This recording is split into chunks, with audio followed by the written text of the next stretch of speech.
Nick Emerson, the editor of Conclave, an Oscar nominee this year for the film. So congratulations on that, first of all.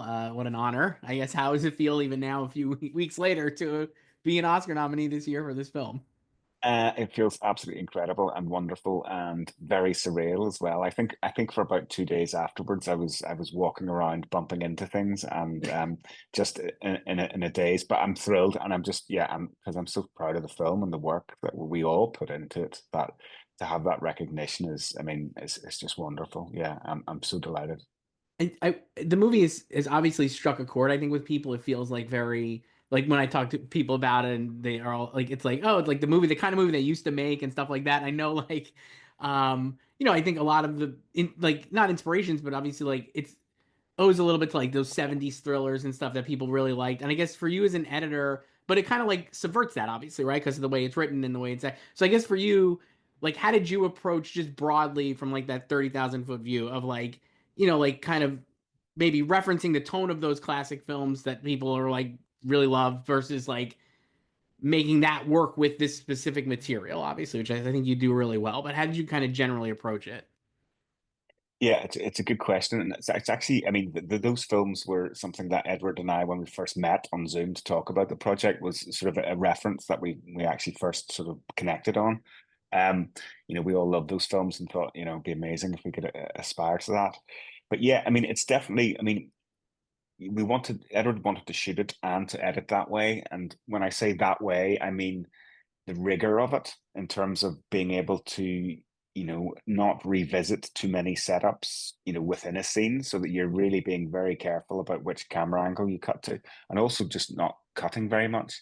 Um, and that is one of the big challenges of making a film that is thrilling and is accessible to an audience and is entertaining is how do we square these two things off? Keep to this idea of the form that we want to try and aspire to, but to make it, thrilling. And yeah, I mean, it's sort of like it was a double-edged sword sometimes because you're not cutting very much. And so sometimes the place to cut is really obvious, where you need to be. It seems quite clear, but if it's not in a good place for whatever reason, maybe something technical is not quite right, it can be very difficult. But we just had to go through the film and keep an eye on the pace and things like that because that is what keeps people through it is the pace of the storytelling, whilst maintaining this form. And in terms of pace, I've sort of taught myself over the years regarding pace is actually not to look at the picture edits when you're reviewing the film, Hmm. is you've got to sort of look beyond the cuts and look at the flow of the information and the emotion. And once you can latch onto that when you're viewing a film, that will sort of illuminate to you areas that where the pace is slacking, where you need to actually, we need to carry this tension that's been created in this scene directly across into the next scene without the previous scene ending and the character walking out a door. We just want to cut from their face straight to the next scene onto maybe perhaps another actor's face. So it was all those sort of things that that we had to sort of, I guess, track as we were going through it. But it's just keeping that pace and keeping the story flowing and yeah.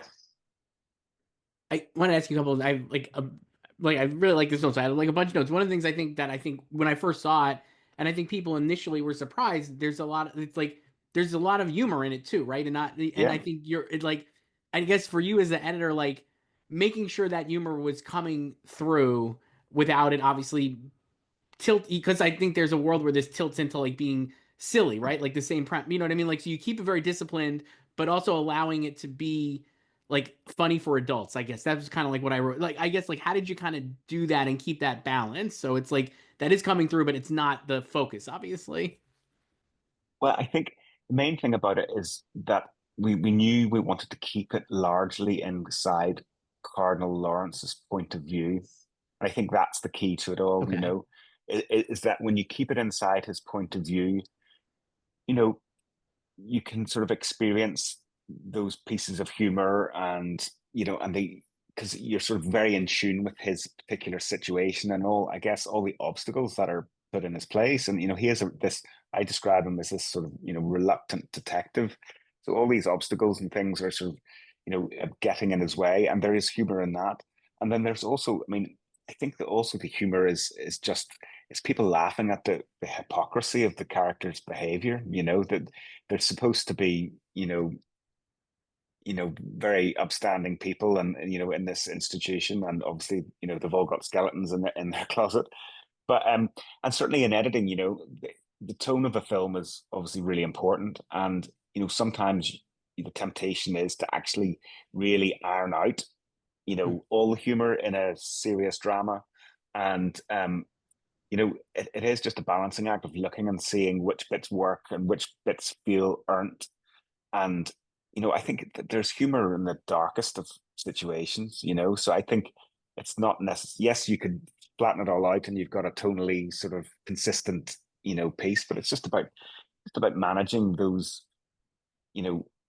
I guess when the humor arrives, you have to give the audience, I guess, permission to have a giggle, and so you Hmm. set up you keep the humor earlier on in reel one. For example, when at the start of the conclave, and Edward shot this amazing one take shot of sort of the Sistine Chapel being prepared, and there's a few very light jokes that Cardinal Lawrence makes in there, so you have this levity after the very serious beginning where this man has died. And that gives you then you sort of the audience understands what territory they're in. Okay, it's a thriller, it's serious, but it's going to be light on its feet as Right. well. You do a great thing, obviously, too. I wanted to ask about two characters. The Isabella Rossellini's character, obviously not in the movie very much, but makes such an incredible impact. And the whole time, obviously, she's an Oscar nominee as well. I Yeah. I find the way that the film deploys her character so it just like it made so much sense to me that she was nominated when I first saw the movie. Like when she has her big scene, like everyone applauded. I've heard multiple, like and she's like, it just is like the way she is used, I think, and the character is shown is so wonderful. And I guess can you talk about like how you made sure that she was popping in the background or in different spots without obviously having like making sure that most of her screen time, I guess, in terms of the edit and like really making that character stand out so fully among all these other like characters with more screen time, let's say, that kind of thing. Yeah, absolutely. I mean, the she is written into the script, into the and, very much is present in those scenes as this observing person who's watching everything that's going on, and you certainly get a sense from her that this is not the first time perhaps that she's been through this. But we made sure in terms of and Edward made sure that in every single scene that she was scripted to be in, that we shot a really big close up of her, and that is something that we decided we had to use every time that we had a scene with her. We've got to have access to her in that way, to the character in that way, so that you know there is this presence. It's not just somebody hanging around in the background. But yeah, and I mean that moment you talk about the end when she curtsies towards the end. All those little moments prior to that, they all lead to that moment in a Yes. way. So, you look at that moment and then you sort of track back from that when you're editing a film and figuring out where is the best reaction, to something that Cardinal Lawrence says in previous scenes that somehow is going to chime with what she says later on. That's the key moment. And, that's often the way I approach editing scenes itself is that scenes have different anchor points, they have different points where this is a crucial moment where I need to be somewhere, and you sort of work back from that moment. And the same can be said with sequences within the film as well. You look at that scene and realize it's obviously a key scene for that character. So you think about that when you're looking at the previous, sections and scenes and how best to place those close-ups of her. And the other thing I want to ask you, obviously, like not bearing the lead a little bit, but the movie has an incredible twist ending that I think a lot of people were really surprised by. And the movie it does such a great job if you haven't read the book of like not, like there's enough doubt there. You're wondering what is going on with Benitez, but you're not. I guess I just find the way that's calibrated so perfectly. I think obviously that's part of the script and the performance, but I think it also is your edit is just like you have enough doubt when going into that scene or like at the very end where you're, as an audience member, you're like, what is going on here? Something is not right, but I can't figure out what it is. But so it's not like a total surprise, but it is a surprise because you're not exactly sure how it's going to end. And I think that probably had to do with a lot of your editing as well in terms of making Yeah. sure that lands. And I'm sure there's a lot of like little tiny levers you're pulling throughout. So I guess like how did you kind of do you work back from there as well, like in terms of the film? Like how did you kind of like make sure that's going to land the way it does? Well, I mean, certainly, I mean, we always knew it was coming in a way, but I Right. mean, I think that why it is successful is because you have all these other little twists and turns prior to that in terms of the other characters, and also you've set up the idea at the beginning of this film that this person, Cardinal Benitez, he's a mysterious character. He's shown up under odd circumstances. So I think, you know, the audience is prepared for that something's coming, and you get all these little twists and turns with the other characters, and then I think by the time you get to that end sequence, you get this final twist, where you think it's the final twist, which is that Benitez is the person to be elected, and you think so you kind of rest a little bit, and you think that's it, and then you get the final reveal. But we just we sort of let him the character be and let him be this mysterious and sort of wise character amongst all these other you know men sort of who aren't behaving or have not behaved well in the past, and just let him be throughout. And we placed shots of him and into the voting scenes that were maybe slightly ambiguous, so you're not entirely sure of his intention really, and he doesn't, he only speaks a few times in the movies, in the movie. So yeah, it was just very delicate placement, and we wanted to be extremely sort of gentle with that, reveal at the end. We didn't want to, you know, be heavy-handed in terms of setting it up or sort of in terms of how you deliver it, and it's delivered very simply. It's essentially, he says it, and it's a simple cut to Ray Fiennes' reaction, which plays out very long. Um, but yeah, I mean, it was like all the things in the films. It is finely calibrated, and you only know that you get it right by repeated viewings of the film, and your instinct tells you, oh, actually, this shot of Benitez in this scene is telling us too much. It's telegraphing something or signaling too much. So let's take it out or use it in a different way. You mentioned the twist before that twist, right, where he's elected Pope. I've watched that with people who haven't seen the movie, and they're like, "Oh, it's definitely going to be like you." I love that scene too because I think the expectation for some people is like Lawrence is going to win, right, or like he'll be voted, and the way that is edited as well. I just love the way that unfolds. I guess not to go backwards, but I just found that sequence so really cool too. And again, like even in like little ways, subverting expectations. I think for the audience who maybe are like, "Oh, it'll be." They haven't read the book or they're just not like, oh, it's gonna be Lawrence or whatever. Like I just found that like really the way you kind of hold those shots and like kind of like get that like that is really well done too. And I guess like Yeah, is that a I, similar thing like you're talking about here, like kind of making sure you're like guiding the audience and setting up that tension in the right way in like and yeah. it's also that sequence. It's also misguiding them as well. Right. Okay. Yeah. It's these little red herrings, and so I mean that sequence was really fun because you don't quite know. You think I'm glad it comes across that people think it may be Lawrence, and we find this close up of him where he when he's making that final vote, and he has this sort of he's had this sort of beautiful look on his face, which is you sort of look at it and go, oh, is he?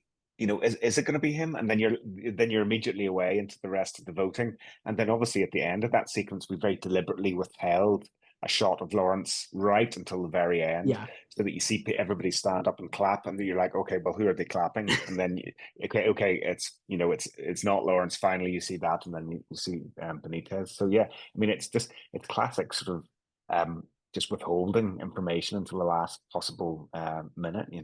It's really great. Did you like we're talking about you talking about Ray Fiennes? Obviously, I think he's in like every scene in this movie. It's an incredible performance, best actor nominee as well. I like what is as an editor for lack of like what is it like to get to work with I mean all the actors in this film are like top of the game, right? But like to get to work with like with the material like the performances you have here in the edit, I guess like what is that like for you as an editor to get these like the raw material of all these performances basically? Well, I mean, it's how lucky am I? I mean, it's a dream come true. I mean, I've admired Rafe's work for for years. And with the English Patient, especially when I saw that, I used to watch that film over and over again because, marveling at his performance, and also just the technical craft of that film in particular. But yeah, so I mean, it's amazing. And the great thing about having Rafe and also, a cast that is that strong, these performers that strong, it really helps in that, in the way I was describing earlier, and trying to maintain this rigorous form, because, often in editing, you have to cut somewhere else to maybe avoid something that you're less keen on in a scene. But because these actors are so strong, you're going to be able to cut to Isabella or cut to Rafe at any moment that you desire. And it will be something incredible and something interesting is being transmitted. And that's the thing with Rafe. He is always being so truthful in the moment, even when the camera is not looking at him. He is transmitting a thought and thinking about the scene and thinking about what the character would be thinking about, and that just comes across, and that helps us with the tension of the piece as well. And yeah, I mean, what an actor. But yeah, I mean, it's amazing. Every day you get these dailies and you get to watch them, and I'm forever in marveling what actors are able to do. It's incredible. Yeah, this film especially, I feel like you can watch it many times and just if you focus on like one every time you watch, you can focus on another performance and be like, oh wow, that's an incredible performance. Like everyone here, it's just such a deep roster. Obviously, like some of the greatest actors ever. You mentioned like before, like getting on the Zoom with Edward and stuff. I guess like what was having now worked with him, and like I think like just an incredible achievement. He's such a great director, obviously, between this and like All Quiet and all his past work. Like what, I mean, like what does he bring to the table as a director that like really, I guess not surprised you, but that you were so excited by to collaborate with him on this? But the great thing about it was, I mean, he's so prepared, and he's also really into detail. And, that is something that, I'd worked on films before where you get into the detail, but this was, we got into the detail as in fine cutting the film quite early on, which is quite unusual because sometimes you move through a film at the beginning in more broader strokes, but we got really into 10-minute sections, and just watched and got really into it and really detailed, and, almost fine cutting from the start. And what I found that for me was, you sort of are able to park for the time being the bigger picture thoughts about the film and the overall story. You can sort of set those aside because you're just focusing on these granular details. And what that gives you is, it's this incredible gift, is that when you finish your pass at the film and watch the cut back, you're very refreshed to it because you haven't really been thinking about that. And then you can see the overall rhythm and shape of the story. And, that's one of the big challenges in film editing, is to maintain objectivity. And that was something that was really, it was really amazing to work with him in that. And he's got an incredible sense of rhythm, and I was able to, once you spend time working with the director, you sort of, you get in sync with their rhythm. And then, so, it becomes, really fun and, helpful that I sort of have a feeling where I know he wants to cut, or how he wants to do it. But yeah, that was the great thing. That was, sort of the revelation of the piece for me, of working with him. It's just a great film. I guess like we have to wrap up in a minute, a little bit, but I guess Sure. like for you, what was I guess we talked about like the ending and stuff, but was there outside of what we talked about, was there some like what was it the most challenging sequence for you, or you're like, oh, like how, was there a part where you were just like, this is maybe more difficult than I even expected based on like, for whatever reason, I guess. I think, I guess, I think, and I mean, it wasn't really difficulties, and like, I think, always think the first sort of 20 minutes of a film are very hard, and that's the same of, every film I've worked on. It's just establishing sort of the themes and the tone, and like I said earlier, the humor, and just, setting out how the Hmm. film is going to be for the audience. And so we did spend a lot of time in that, just trying to, because you have a lot of different elements to set running. You have to set up the world, the characters, you've got to bring Benitez in. And so that was challenging, but, hugely rewarding, because you have all this amazing material to work with. So that was, yeah, I mean, that was one of the areas we definitely sort of spent a lot of time on, and sort of experimented with the structure, and things like that there. And also, ultimately, we also decided to come into the film slightly later. There were preceding the opening shot. There were sort of establishing, I guess, um, shots of Rome and sort of basically atmospheres, and ultimately we decided to land in on his the back of his head in this sense of urgency, and that I think tells you that it's thriller. You're going to be thrilled because you're just right in the minute, and these are all things that you sort of to help the audience in the beginning. Do you have this score like when you're editing, like in this case, do you have like Volker's score too, right? Like, are you like, do you not know what like that's gonna sound like at all? No, I don't. And actually, it's a good question. It's a good point because I find it. I tend to try not to put too much music onto the film when I'm sort of assembling Okay, and rough cutting it, because it can sort of be a distraction, and sort of it can it can be a crutch. You can yeah, think, oh, but so I know I didn't have his, and actually it was a difficult film to temp in terms of trying to put any, we often as editors would take a piece of score from sure. another film and, as a temporary piece to try and to make it work. And it was difficult because we just couldn't find anything that sort of fitted or sat. Edward's very keen that the music sat against the picture, so I kind of we left a lot of music off. We kept some drones and things in there for a while, and then eventually Volker came in and started to compose and give us mock-ups, and then that was when it really came alive with Yeah, the it's just soundtrack. great. The way, I mean, all like obviously this is such a great film, but like the way all this stuff works together, I think is so the sound and the score and like the editing, it's really great. Nick Emerson, Oscar nominee for Conclave. Congratulations again, and thank you so much for doing this. Thank you so much for having me. It was lovely to talk to you.